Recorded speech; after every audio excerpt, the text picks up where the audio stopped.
মহাপ্ৰভু শ্ৰী শ্ৰী গোপাল আৰু জগন্নাথ থান এই অনুষ্ঠানটি আমাৰ আজি 521 বছৰ বৰ্ষত ভৰি দিলে। এইখন এখন ঐতিহ্যপূৰ্ণ ধৰ্মীয় অনুষ্ঠান।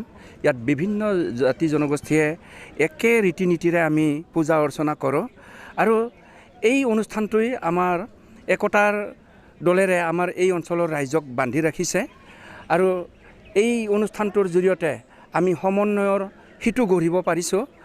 আমাৰ এই গৰখীয়া সভা কেইদিন আমি সকলোৱে কোনো জাতিভেদ আমাৰ মনোভাৱ নাথাকে।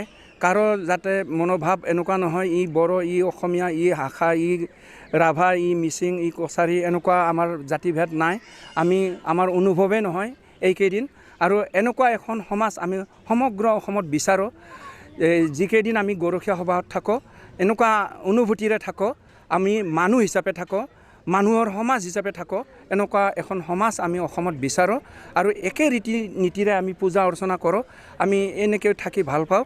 আমাৰ এই গৰখীয়া সভাখন 5 দিনীয়া বৰ্ণাঢ্য কাৰ্যসূচীৰে আমি ৰূপায়ণ কৰিবলৈ লৈছোঁ। আজি প্ৰথম দিনৰ কাৰ্যসূচী।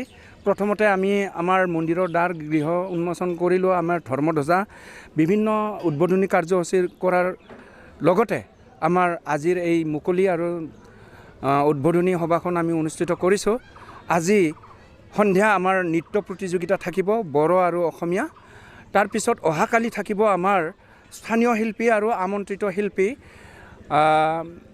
জীয়ান জনাক আৰু এগৰাকী ছোৱালী অহাকালি 25 তাৰিখ। তাৰপিছত 26 তাৰিখে থাকিব আমাৰ ফুকুন বড়ো আৰু ৰৈমালী বসুমতাৰী। তাৰপিছত 27 তাৰিখে থাকিব আমাৰ দীক্ষু আৰু 28 তাৰিখে থাকিব আমাৰ গীতাঞ্জলি। এনেকৈ সাংস্কৃতিক অনুষ্ঠানেৰে আমি মুখৰিত কৰি ৰাখিম। আমাৰ অনুষ্ঠানটি আমি সদায় এনেকৈ জীয়াই ৰাখিব পাৰিলে আমি সমাজত এটা বেলেগ বাৰ্তা কঢ়িয়াই নিব পাৰিম বুলি আমাৰ বিশ্বাস। আচলতে বিভিন্ন নামাকৰণ নহয়, আমাৰ অনুষ্ঠানখনৰ সম্পূৰ্ণ নাম হৈছে মহাপ্ৰভু শ্ৰী শ্ৰী গোপাল আৰু জগন্নাথ থান কুচুবাৰী। ইয়াৰ লগত সংগতি ৰাখি আমাৰ কেইটামান পৰ্ব আমি পালন কৰোঁ। 1 বহাগৰ পৰা 6 বহাগলৈ আমি গোসাই বা ফুৰোৱা এটা অনুষ্ঠান, তাক বা গোসাই ফুৰোৱা উৎসৱ বুলি আমি পালন কৰোঁ। আৰু 7 বিহুৰ দিনা ইয়াত এই অঞ্চলৰ সমগ্ৰ ৰাইজে আহি প্ৰীতিভোজনৰ আয়োজন কৰা হয় আৰু সকলোৱে প্ৰীতিভোজ কৰাৰ আগত আমি গোসাই বা খোৱা এটা উৎসৱ পালন কৰোঁ। সেইদিনা আমি বৰ ধুমধামেৰে নাম প্ৰসংগ কৰি গোসাই বা খোৱা এটা উৎসৱ পালন কৰোঁ। আৰু আমি এই দৌল পূৰ্ণিমাৰ শুক্লপক্ষৰ দশমী তিথিৰ পৰা আমি গৰখীয়া সভাটো আৰম্ভ কৰোঁ। প্ৰতি বছৰে আমি এই গৰখীয়া সভাখন দৌল পূৰ্ণিমাৰ দশমী তিথিৰ পৰা আমি উৎসৱটো পালন কৰোঁ। এইখিনিয়ে আমাৰ গৰখীয়াসকলে ইয়াত পূজা অৰ্চনা কৰিছিল। ইয়াত এটা ইতিহাস আছে। এই অঞ্চলত হাবি জংঘলেৰে ভৰপূৰ আছিল। এই অঞ্চলতে গৰখীয়াসকলে গৰু চৰাইছিল। গৰখীয়াসকলে তেওঁলোকৰ গৰু হেৰালে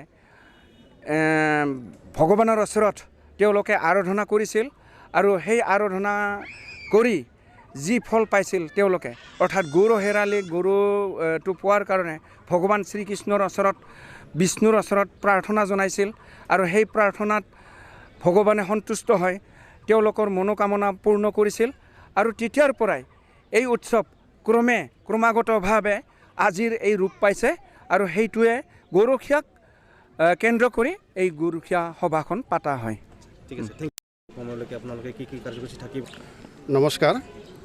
আমাৰ আজি প্ৰথম দিনৰ প্ৰথম কাৰ্যসূচী আমাৰ ধৰ্মধ্বজা উত্তোলন কৰা হৈছে আৰু দ্বিতীয় কাৰ্যসূচী মুখ্য দ্বাৰ উন্মোচন কৰা হৈছে আৰু তৃতীয় কাৰ্যসূচী মন্দিৰৰ গৃহ দ্বাৰ উন্মোচন লগতে বন্তি প্ৰজ্বলন আৰু তাৰ চতুৰ্থতে আমাৰ স্বেচ্ছাসেৱক বাহিনীৰ কাৰ্যালয় আৰু তাৰপিছত আমাৰ চৌধুৰী তৰ্পণ, স্মৃতি তৰ্পণ আৰু লগতে আমাৰ বাণিজ্য মেলাৰ দ্বাৰ উন্মোচন আৰু আমাৰ ভজনালয় গৃহ দ্বাৰ উন্মোচন আৰু তাৰপিছত আমাৰ এই মুকলি ধৰ্ম আলোচনী সভাখন কৰা হৈছে আৰু ধৰ্ম আলোচনী সভাৰ পিছত এতিয়া আমাৰ ৰাতি সন্ধিয়া নাম কীৰ্তন, ঢুলীয়া, ওজাপালি আদি প্ৰদৰ্শন কৰা হ'ব। তাৰপিছত আমাৰ নৃত্য প্ৰতিযোগিতা, আৰু গীত সন্ধিয়া অনুষ্ঠান কৰা হ'ব। তাৰপিছত ৰাতিৰ কাৰ্যসূচী ইমানতে আমাৰ শেষ হ'ব। কাৰ্যসূচী এই 5 দিনৰ কাৰ্যসূচীতে প্ৰত্যেক দিনে আমাৰ ৰাতিপুৱাই হোম যজ্ঞ, অহাকালিৰ পৰা হোম যজ্ঞ চলিব, নাম কীৰ্তন চলিব, অজাবলী চলিব, ঢুলীয়া চলিব আৰু প্ৰত্যেক দিনে সাংস্কৃতিক সন্ধিয়া চলিব। আৰু অসমৰ বিভিন্ন গায়ক আমি নিমন্ত্ৰণ কৰা হৈছে। তাৰে ভিতৰত আমাৰ গীতাঞ্জলি দাস আৰু দীক্ষু প্ৰধানকৈ তেওঁলোকক আৰু আমাৰ ফুকন বৰক আদি কৰি তেওঁলোকে সাংস্কৃতিক সন্ধিয়া অনুষ্ঠানটো পৰিৱেশন কৰিব। যে ভগৱান ধৰ্মস্থানবোৰ যিবোৰ আছে আমাৰ, যেনেকৈ কেদাৰনাথ, বদ্ৰীনাথ, বিভিন্ন এনেকুৱা ধৰ্ম অনুষ্ঠানবোৰ যে আছে, পাৰ্টিকুলাৰ কোনোবা এটা জেগাতে চাগে ভগৱান এনেকুৱা বাস কৰে যেন মোৰ এটা অনুভৱ হৈছে। আজি ইয়াতে অহাৰ পিছত 521 বছৰ ধৰি ইয়াতে সকলো জাতি জনগোষ্ঠীসকলে, সকলো ধৰণৰ মানুহে যে এইটো ঐতিহ্য আজি স্থানখন ধৰি ৰাখিছে আৰু এখেতে বছৰে বছৰে 500 বছৰৰ পৰা এইটো উৎসৱ চলি আছে। মই বহুতে আনন্দ মই ভাবিছোঁ, বহুত ভাল লাগিছে ইয়াতে আহি কিনে। মোৰ অন্তৰত এটা শ্ৰদ্ধাৰ ভাৱ আহিছে। সকলো ইয়াতে শ্ৰদ্ধাৰ ৰাইজসকলক মই লগ পাই কিনে ভাল লাগিল। সকলো ইয়াতে ধৰ্মপ্ৰেমী ৰাইজ হয়, সেইটো কাৰণে বহুত মই সুখী হৈছোঁ আজি। গতিকে মই আজি আহি কিনে যিখিনি দেখা পালোঁ, ইয়াতে আৰু কৰিবলগীয়া বহুখিনি আছে। মই যথেষ্ট মাটি থকা বুলি মই গম পালোঁ। তো ইয়াতে আন্তঃগাঁথনিৰ যিখিনি অভাৱ অভিযোগ আছে এইখিনি আমি পৰিপূৰ্ণ কৰিব পাৰিম। যিহেতু তামোলপুৰ সমষ্টিৰ পৰা আমাৰ মাননীয় প্ৰমোদ বড়ো মহাশয় চিফ হৈ আছে, তেখেতৰ এইটো সমষ্টিৰ সুসন্তান হয়। আমাৰ লোকসভাৰ সাংসদ তেখেতো এইটো সমষ্টিৰে সুসন্তান হয়, ৰাজ্যসভাৰ সাংসদো এইটো সমষ্টিৰে হয়। আৰু আমিও দুজনকে EM আছোঁ, এজন আমাৰ নমিনী GM আছে। তো আমি সকলো মিলি এই স্থানখনত আমি আন্তঃগাঁথনি ভালকৈ বনাইবৰ কাৰণে আমি চেষ্টা কৰিম।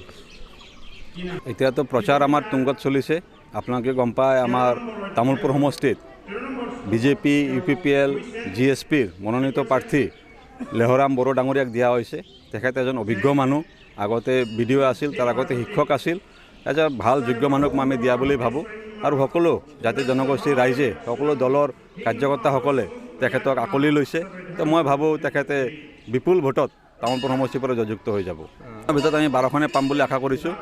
BJPৰ 4খন আসন আছে আৰু UPPLৰ 8খন আসন আছে। তো 4খন আৰু 8খন গোটেই 12টা আসনে আমাৰ দখলত আহিব বুলি আমি আশাবাদী।